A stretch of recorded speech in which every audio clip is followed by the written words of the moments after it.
Oh, welcome to our new reality, to our new human experience. I will no longer contribute to the brutality that has characterized our species. I will not. And therein lies the beginning of the spiritual path and the struggle. The struggle with what?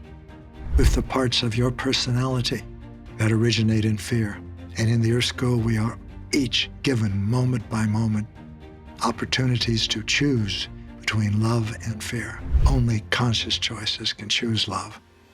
Unconscious choices choose fear.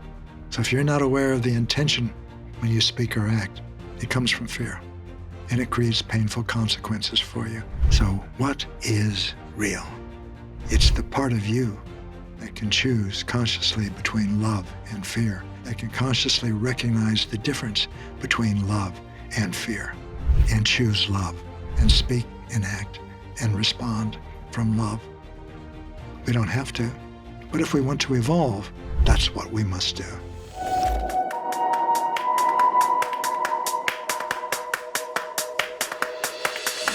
It's so good to be with you again. In our pre-call tech check, which we do all the time before we do an audio event like this podcast, I was talking with our team, and they're from different places around the country and around the world. And we were having a little audio problem. I was, anyway. And it had to do with the studio that I'm in. So I was asking a question about how I can get it fixed to Oscar. He's our spiritual partner and audio engineer, and he's in Caracas, Venezuela. And I'm in Oregon, as you might know. And I was asking the question to Missy, my dear spiritual partner, who's in Chicago. And I couldn't figure out why I'm having this audio problem. So I started to ask a question to Missy, and I said instead, Linda, beloved, and then I caught myself to realize that I'm talking with Missy. That's who I want to talk with, and I thought I was talking with. So I told the team, oops, well, for a minute there, you visited another universe that I live in, the universe in which Linda is with me now. She's sitting here. She's not sitting here. She doesn't have a body. She can't sit. She's not an incarnation. She's a soul. She's everywhere. So I could say she's in the studio, and she is, but she's outside too. She's everywhere. It reminds me of a time when I asked the angel that has been my teacher for 40 years, Genesis, are you truly with me all the time, everywhere, every second? And he said, yes. And I said, truly? And he said, truly. Well, I think I got a glimpse into but what happens when he's present. He's present everywhere. This is an angel that says that he's participated not only in the evolution of the global village here, but in other galaxies and species there that are different than our own.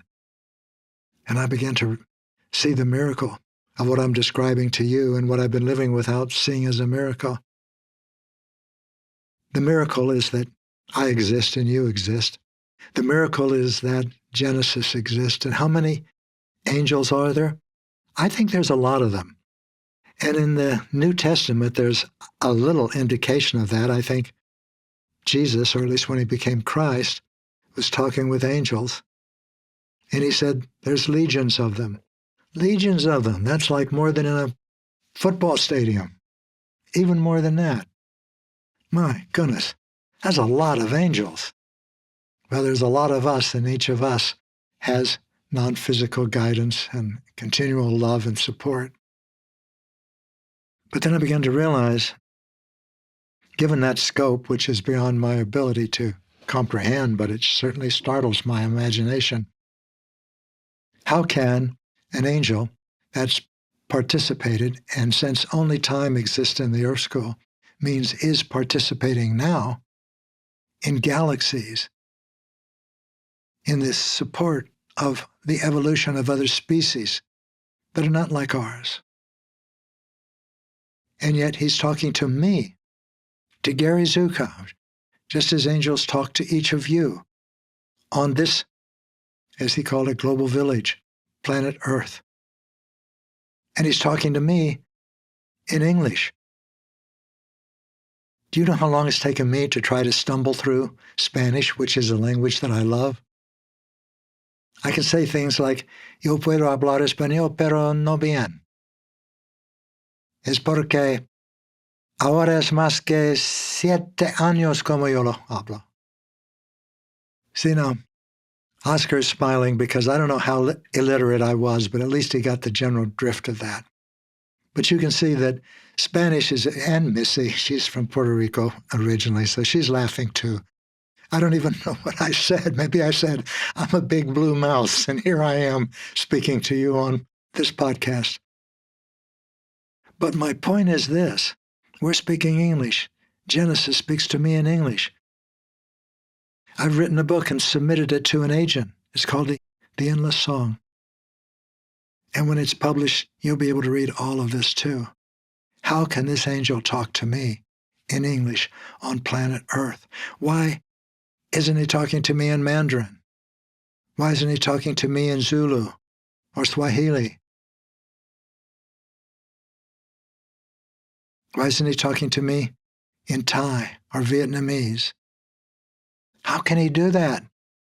How can he know me thoroughly, everything that I'm experiencing, everything that I feel, and support me in using those experiences wisely to create with generosity, with love, with clarity, with compassion?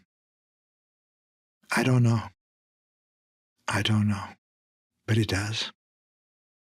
And I hear, and I speak back in English, and we converse. And now I don't need the language. He's here. I call Genesis he. Genesis says what Genesis is an impersonal energy dynamic. So I know that. I just know it's not a she, it's not a he, and it certainly isn't an it. It's an energy, an intelligence, a wisdom, a presence of endless compassion. And what I'm learning from this presence is that I'm that too. And so are you. We all are. So when I said to my support team here, oops, for a minute you heard a universe that I'm in, which means Linda, who's always with me, whose love I feel, and I love her, but she's not Linda anymore. She's a soul. So the incarnation that was so beautiful and playful and laughing, and that's gone. But the energy that animated that incarnation is still here. And where is here? It's not just here in Oregon. It's not just here in Chicago and Venezuela and wherever you are. Here is everywhere. Now, why am I bringing all of this up? So you can begin to see the enormity of the transformation that we are experiencing now as a human species on this planet in this Earth school. And this transformation of consciousness is taking us beyond anything that we could have imagined just a generation ago, a generation and a half ago. When this transformation started in the late 80s, with some very notable exceptions, our species was confined in its perceptions to the 5 senses. That means if you ask somebody about something and he couldn't see it or taste it or touch it or feel it or smell it, or if he's a physicist, couldn't weigh it or measure it, he'd say it's not real. If I say, but it is real, he'd say, that's your imagination. Or you should see a counselor or a psychologist because you are delusional. That's not real. And from his perspective, he's telling us what his experience is. And a lot of people still have that. Donald Trump is one who is confined to the 5 senses. And those who are attracted to him in the United States, well, everywhere, but in the United States, are also confined to the 5 senses. Why is that? It's because the law of attraction is simple, flawless, and continually functioning eternally. I say eternally because time only exists in the Earth School. We use words like eternal and infinite without any idea, without any ability to comprehend what they mean. They mean without ending and without beginning. But there is nothing physical in the Earth School that has ever experienced anything that is eternal or infinite, that can be measured or weighed or detected by the five senses. Now we are becoming all of that and more. The new human consciousness is not limited as the old human consciousness was. The limitations of the five senses have been removed, and we are beginning to be able to experience processes of non-physical reality. The larger reality that is our home, from which our souls come, and we are incarnations of one of those. You are an incarnation of an immortal soul with countless incarnations that are happening from its perspective simultaneously. This is incredible. Just as I hear myself speaking this, it sounds fantastical, phenomenal, impossible, intricate, complex beyond anything that any bank of supercomputers could ever calculate happening in one moment. And yet it's happening. It's happening.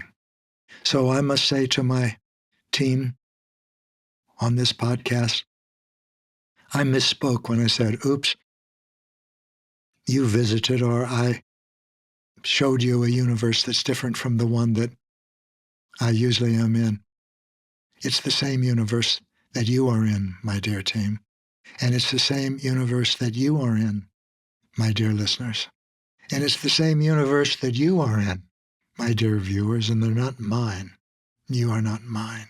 I am you, and you are I. We are all in a consciousness that's leading us to places we could not have imagined, and it's happening now. And about half of us, which would be about 4 billion people, have the new consciousness. And they resonate in one way or another with what I'm saying. And by resonate doesn't mean you necessarily believe it. The book that I wrote, the last one, was stimulated for me by an autobiography that I read called Autobiography of a Yogi. And it was written by an Indian guru named Yogananda. And he described things in it that were fantastical to me. I couldn't believe it. He and his guru went to a movie theater. And at the end of it, the guru said, "Did you like that?" And Yogananda said, "I did." He said, "Here, I'll show you a movie." And he tapped him on the chest. And suddenly, Yogananda was able to see through the walls around their house. Through the walls. He could see a cow. In India, cows are sacred and they wander around. He could see the cow walking on the other side of the wall. He could see it through the wall. And then it got to the gate, the open place, and he could see it physically crossing the open space and then going beyond the open space, behind the wall again, and he still saw it walking. Well, I don't expect to have experiences like that, and I don't invite them. They're not meaningful to me in the way they are to a young Indian boy who became a guru, who ran away when he was 12 years old and had to be caught and brought back to his family because he was headed toward the Himalayas to find his guru. And he found him. He found him right there in his hometown. As I read all of these things, I resonated with them. When I read the experiences that Yogananda had on his journey, I didn't relate. I did. I resonated with him. But it never once crossed my mind that he's not telling the truth as he experienced it. Not once. That's a resonance. So as I share my life with you, there may be parts of it that you don't think you are a part of your life, or you aspire to be that, or you aspire not to be that. But if you resonate with it, you listen to it. Something happens and you keep listening. Something happened to me and I kept listening to Yogananda's autobiography, and Linda and I listened to it 3 times. Not because I wanted to be like Yogananda, not because I wanted to be anyone else, but because I was drawn to it. I heard it. I listened. Not because it was dramatically read by Ben Kingsley, a great actor who played Gandhi in Richard Attenborough's famous movie, Gandhi. If you haven't seen it, please do. It's worthwhile. It's very worthwhile. So, all of this that I'm describing are parts of a process, of processes that are non-physical, and that because we are becoming multisensory, we begin to access. I've said this before. Here's a simple example. Ask yourself, or a friend, am I more than a body and a mind? Are you more than a body and a mind? And if your friend is multisensory like you won't even need to say the answer. Of course you are. Of course you are. You know you're more than muscles and membranes and neurotransmitters and enzymes. And of course you are. But if you ask that question to someone who's still confined to the 5 senses, that person will say, well, what else is there? Am I a mind and a body? Yes. What else is there? That's the difference between the old consciousness and the new. It's big. It's uncrossable. And you don't have to cross it. It's emerging in you. It's showing us, giving us experiences of a broader reality. And at first I used to think, wow, I'm getting experiences of the universe, the reality. Ha ha, I got it. And then I realized I'm seeing what I can see because I'm a unique expression of the universe. And so are you. Oh, and my mind rebelled at that. This is the same mind that wrote a book on quantum physics and won the American Book Award for it. This is the same mind that graduated from Harvard. And my mind was telling me, no, no, no, don't touch any of this stuff. How can you say that you are a unique expression of the universe? How can you say that the universe is inside you and it's inside everyone else? That is clearly illogical. My mind is often polite. If it were in its polite mode, it would say, that's stupid, that's delusional, you've got to wake up, boy. But these things were happening to me, and I had to make the choice between what I knew was real and what my mind was telling me. Well, there are a lot of people that have real things to them that are not what's real. They're psychotic. They're schizophrenic. They're captured in frightened parts of their personalities. They're not insane. They're souls like us. Incarnations in the Earth School with personalities and souls, which are their origin. Now, here's a new thing also that is so important. Power in the old consciousness is the ability to manipulate and control. There's no other kind of power that's possible to a consciousness that cannot experience reality beyond what the 5 senses can show it. That understanding of power was necessary for our evolution when we were a 5-sensory species and evolving by growing, by surviving. That's how we survived. And we needed external power, manipulation and control to survive. We had it. That's what made us able to survive through millennia. When we were surrounded by species that were larger than we were faster than we were, could do things we couldn't do, like fly, climb, glide, dig, fast. How did we survive? We had, if we're egocentric, ethnocentric, human-centric, would say, we have a mind. No, we had the understanding of power as external, and we survived because of that. Now We are not confined to the five senses. And when we attempt to use the old understanding of power, manipulation, and control, it produces only violence and destruction. Try it out.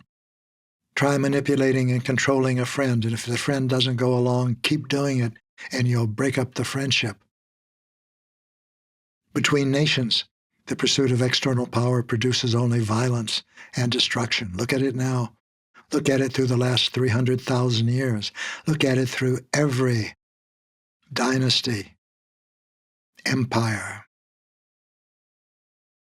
and you'll see the pursuit of external power.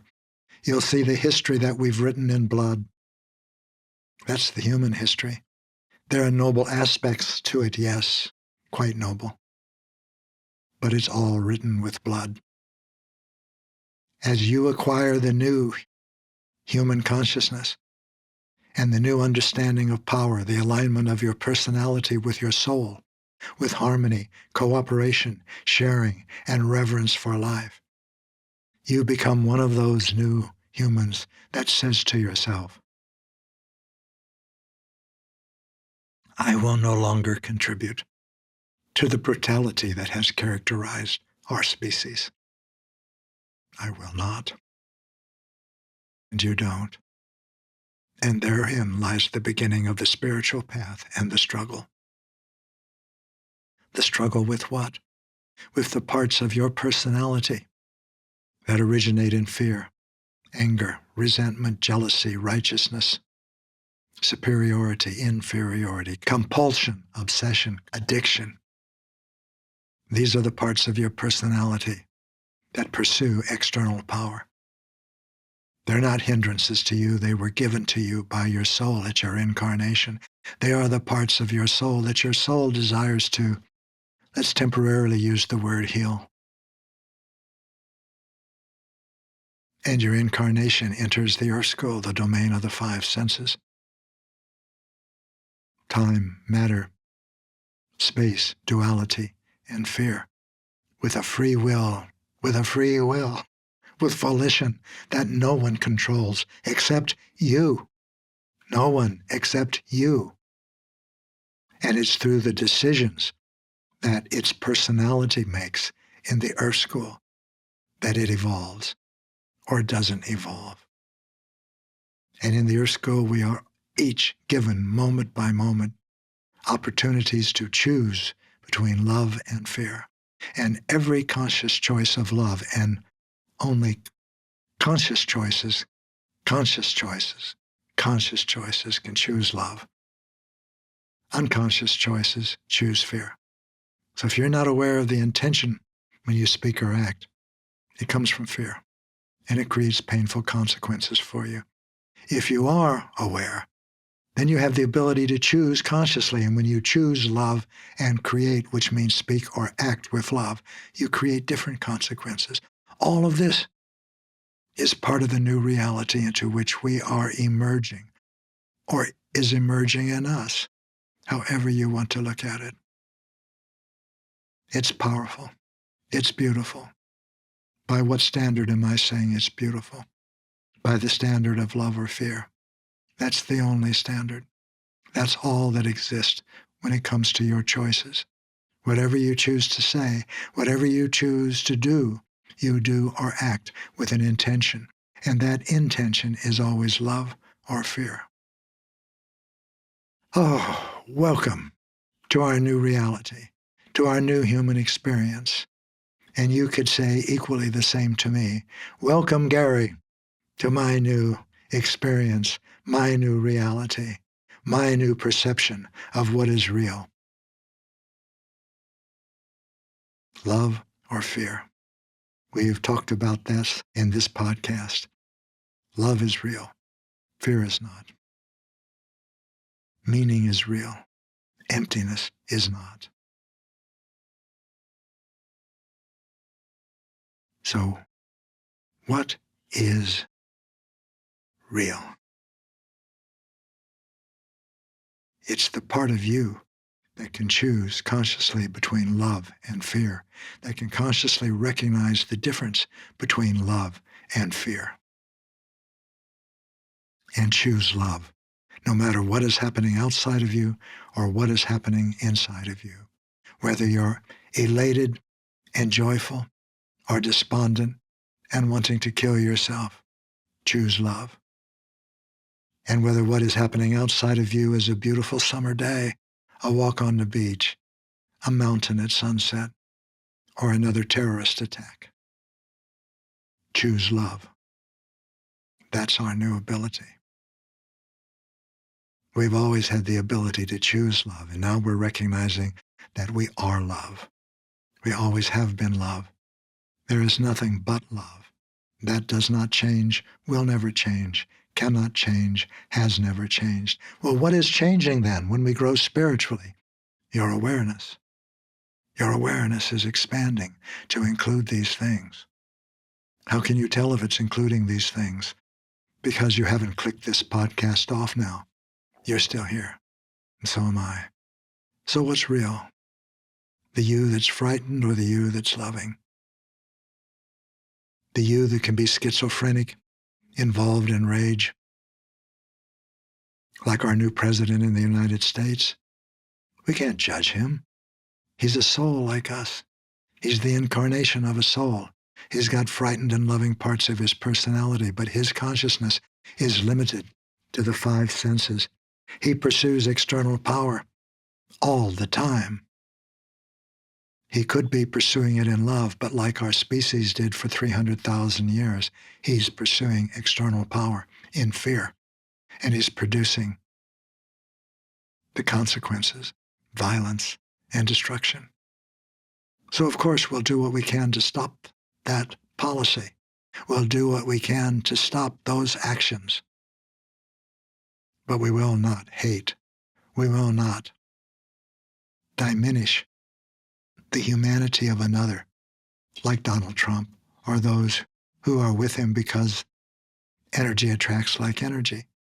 Just as energy is attracting loving individuals to you, it's attracting individuals just like his energy to him.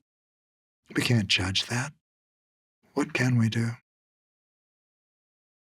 We can hate it, we can despise it, we can act with fear, rage, righteousness. That would be to act from a frightened part of our personality, and that means to remain powerless. Or we could challenge all of those parts of our personality and speak and act and respond from love. We don't have to, but if we want to evolve, that's what we must do. My heroes knew that, and they acted on it. They might be your heroes too. Christ, Gandhi, an even more recent one, Martin Luther King Jr. in the United States. These are heroes for everybody. They're not just American. They're universal humans. They're love and they know it. They act that way and they know it. Other people act that way and they know it. They can. They can choose love. Well, I'd suggest that if you want a place to start, look at a course that we have called Emotional Awareness, because that's at the basis of all of this. Some of this might have seemed ungrounded to you. It's very grounded to me, and it's grounded to multisensory individuals. And if you want to begin to move in that direction, and you are, then the first step is to become aware of your emotions, because the heart, not the pump, the heart, the energy of the heart, of connection, of love, of care, of concern, of compassion, lies at the heart of authentic power. And creating authentic power cannot happen without awareness of the heart, of your emotions. So the course that I'm recommending to you is called Emotional Awareness. And you can find it on the website, theseatofthesoul.com. Now here's a soul step you can take while you're going after this podcast to theseatofthesoul.com to enroll in the course Emotional Awareness. Write down in your notebook that you're always carrying with you, that I suggest you always carry with you in your purse or in your rear jean pocket. So it's a small one. You probably replaced it many times because you filled up the ones you had before. Write down everything that you've resonated with in this podcast. Now, I've shared a lot in this podcast that five-sensory humans would have turned away from much earlier. But we're still together. We always will be together. Not because you're particularly attracted to me or I to you. Not personality to personality, soul to soul. We are together.